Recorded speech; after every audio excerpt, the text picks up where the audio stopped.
Okay, as I mentioned yesterday, we are going to be working on 9-6 today. I'm going to teach you a totally new formula. You do have to memorize this formula. If you don't have this formula memorized by Tuesday when you're walking into the class, then I will make you stand up in front of the class and sing to the class. So here's the formula. X equals negative b, or opposite of b, plus or minus the square root of b squared minus 4ac divided by 2a. You need to memorize this. By sing it, I mean there's a repeat after me song.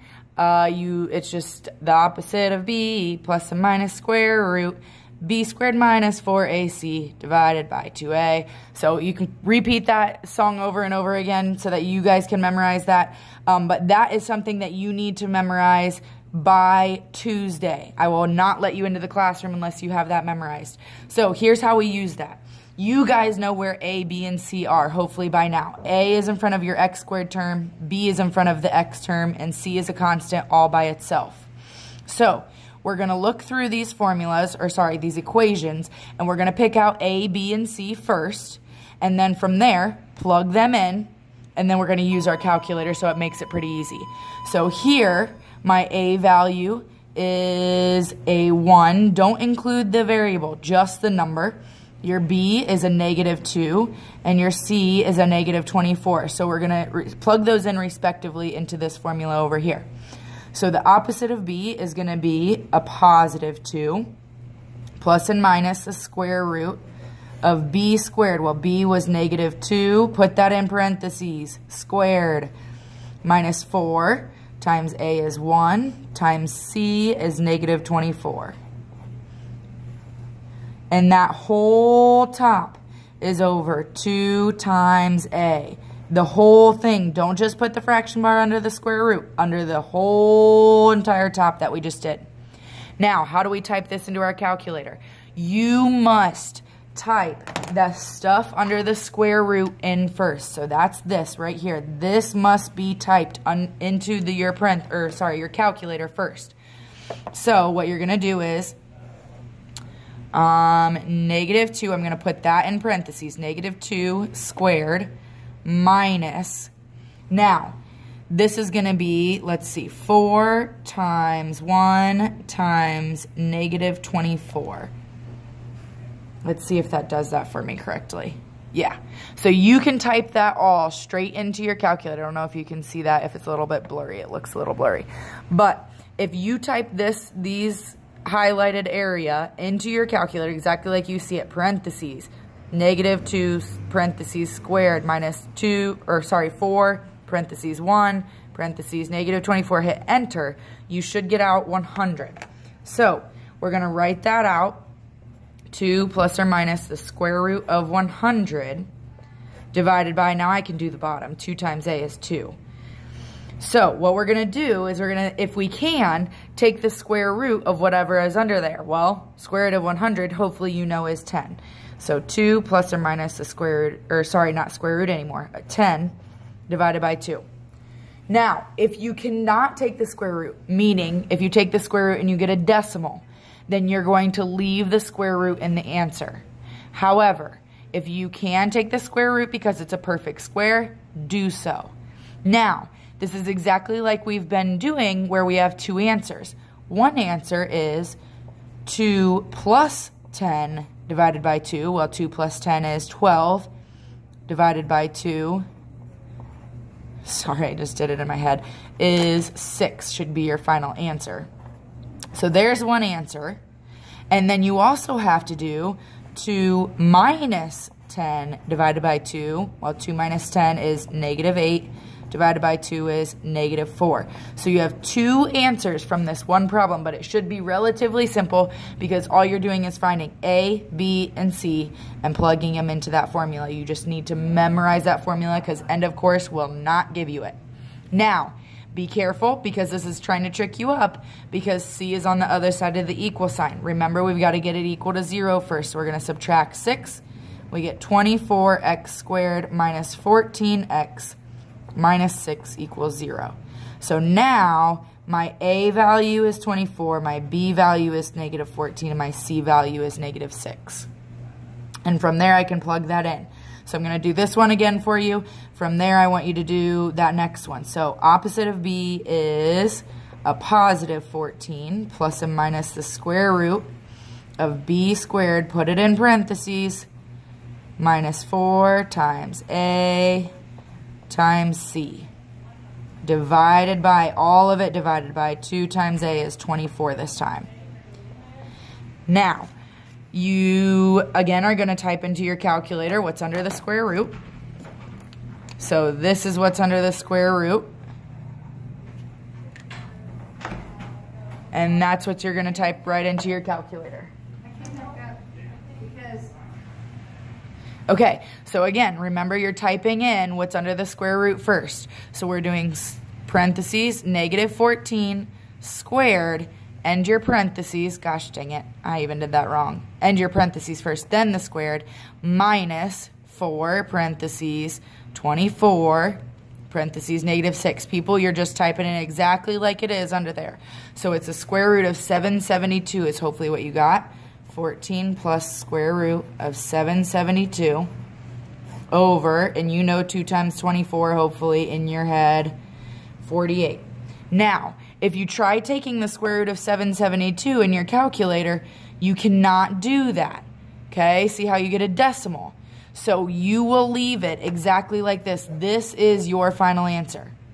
Okay, when it's an irrational root, we leave it alone. You try that next one. Pause the video, try that next one yourself. Okay, so hopefully for that next one you noticed A is 4, B is 2, C is negative 17.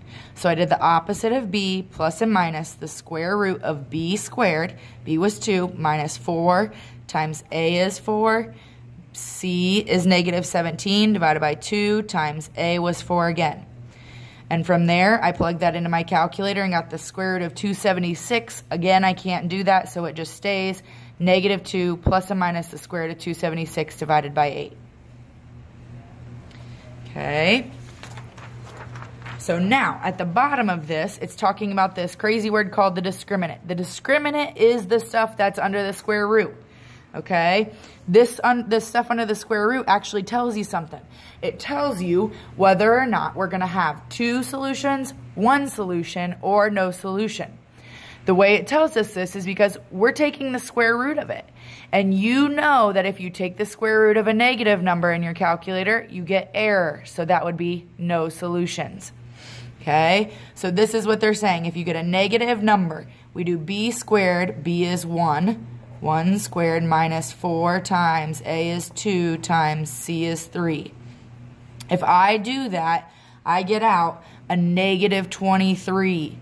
Well, if that's under the square root, then I'm not going to have any solutions. I'm going to have 0 solutions. The graph will not go through the x-axis, so it will look something like this. Okay?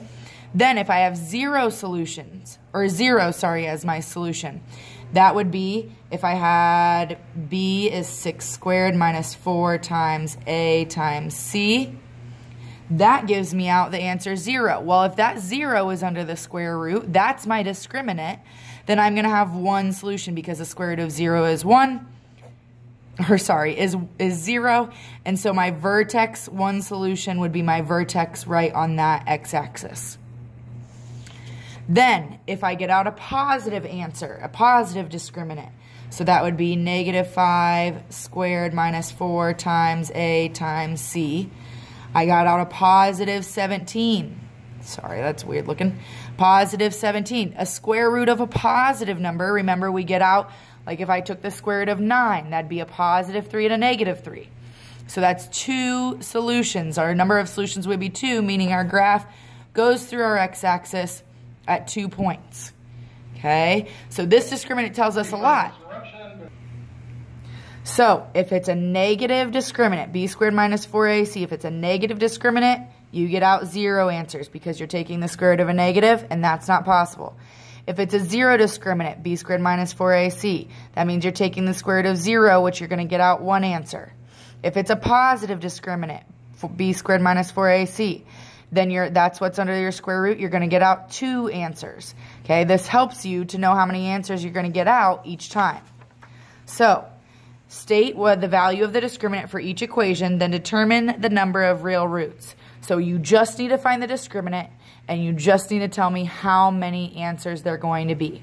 So the discriminant again is b squared minus 4ac. Well, b is 10 here. I'm going to put a, b, and c above my numbers so that I know which one is which. B squared is 10 squared minus 4 times a times c. If you type that into your calculator, you should get out a 12 as your discriminant. So if I have a positive discriminant, back here we realized if we have a positive discriminant, we get out 2 solutions. So 12 is my discriminant, and I get out 2 solutions. Go ahead and do those next 2 examples. Pause the video, work on those, and then you can start and check your answers. So hopefully for that next example, you got out 0, which gives you 1 solution. For the last example, you get out -8. So if I were to take a square root of a negative, that would be no real solutions. Okay, so this last example says, a projectile is shot vertically up in the air from ground level. Its distance, s, in feet after t seconds is given by this formula. Find the values of t when s is 96 feet. So we're changing s to 96 feet. 96 equals 96t, minus 16t squared. So I'm going to get this equal to 0, and I'm kind of going to rearrange at the same time. So I'm subtracting 96, so that it's equal to 0. I'm going to rearrange. I'm going to put my t squared first. Now I've got my a, b, and c, and I can plug that into my my quadratic formula so that I can find what t equals. I want to know what t equals, so I'm going to plug it into my quadratic formula. Go ahead and do that yourself, and you're going to get decimals. That is okay. I want decimals here, so you will take the square root no matter what of the answer. Go ahead and do that. Pause the video and see if you get the same answer as me. So I plugged in my opposite of b, plus and minus the square root of b squared minus 4 times a times c, all over 2 times a. Again, I'm typing this into what's under my square root into my calculator first, and that's how I got 3,072. And then a negative 96 plus and minus that over 32. Now, when you do this, I want you to type this into your calculator. Negative 96 plus square root of 3,072 divided by 32, and you should get out 1.268 seconds. And then when you do negative 96 minus square root of 3,072 divided by negative 32, you get a positive 4.732 seconds. So there are 2 answers. So let me show you, if that's confusing, how to type that in. So that would be negative 96 plus square root of 3072. You must end that parenthesis. See how it started a parenthesis? We must end it. And I'm actually going to hit enter just to be safe, divided by negative 32. Enter. And that will give me a positive 1.268. Same thing with that bottom equation. So instead of a plus, we're going to do a minus. So negative 96 minus square root of 3072. And I'm actually going to try typing this in all at once this time and see if it'll give me the answer. I don't think that it will, just because I think it'll give me order of operations. So if I do that, yeah, see how it doesn't give me the right answer. So you do have to push that enter in between. So we would put negative 96 minus square root of 3072, end your parentheses, enter. That's an important part. You need to hit enter there, otherwise you're not going to get the right answer, divided by negative 32. And there you'll get the right answer, 4.732. Okay, if you have any questions, please ask Mrs. Joyce. She is going to stop in and see if you guys have any questions at all. So so you can ask her questions. Again, remember to memorize this formula. Negative b plus and minus the square root of b squared minus 4ac divided by 2a by Tuesday. Otherwise, you're getting in front of the class and you're singing it in front of the class. Please be nice to the sub and get to work on your homework. Thank you.